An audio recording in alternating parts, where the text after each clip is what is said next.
Hi hello, मी छाया. मी सर्वांचं स्वागत करते छोट्याशा मिनी ब्लॉगमध्ये. तर इथं सकाळी सकाळी स्वयंपाकाची तयारी. तर आज टमाट्याची चटणी बनवली होती टिफिनसाठी. देवांशलाही टमाट्याची चटणी आवडती, तर त्याच्यासाठी टिफिनमध्ये देण्यासाठी सुद्धा टमाट्याची चटणी बनवली. स्वयंपाक करून झाला, लगेच गॅसचा ओटा क्लीन करून घेतलेला आहे. आणि लगेच जर आपण गॅसचा ओटा क्लीन केला ना, त्याच्यावरती जे बारीक कण पडलेले असतात तर ते लवकर निघतात. नाहीतर आपण जास्त वेळ ठेवला तर मग ते निघायला थोडासा त्रास होतो. इथं तुम्हाला हा जो मी ट्रे लावलेला आहे ग्लास ठेवण्यासाठी, तर तो थोडासा तुम्हाला झुकल्यासारखा दिसत असेल, तर त्याचं जे स्टिकर आहे ना तर ते निघून गेलं होतं. मी 2-3 दिवस झाले गॅसचा ओटा थोडासा वरतून घासून घेतला होता ना, तर त्याला पाणी लागल्यामुळे ते निघून गेलं. तर इथं मग मी ते ग्लास त्यातले काढून घेतले. पाणी पिण्यासाठी ना हे ग्लास इथं जवळ पडतात, तर मग मी इथंच ठेवत असते. ट्रॉलीमधून मग घेण्याची गरज नाही.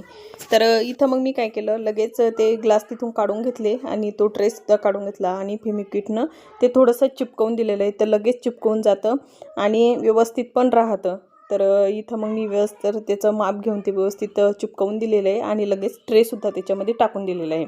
10-15 मिनटानंतर लगेच मग मी त्याच्यामध्ये ना ग्लास पण ठेवून दिले होते. तर इथे एका ड्रेसचं पार्सल आलेलं होतं, तर ते पार्सलसुद्धा मी तुम्हाला खोलून दाखवते. खूप छान असा हा ड्रेस आलेला होता, एकदम कमी किमतीमध्ये.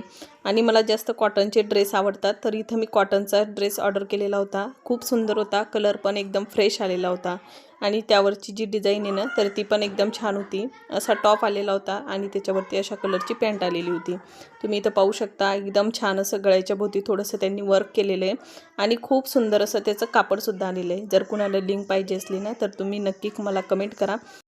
फक्त ह्या ड्रेसची किंमत आहे ना ₹275.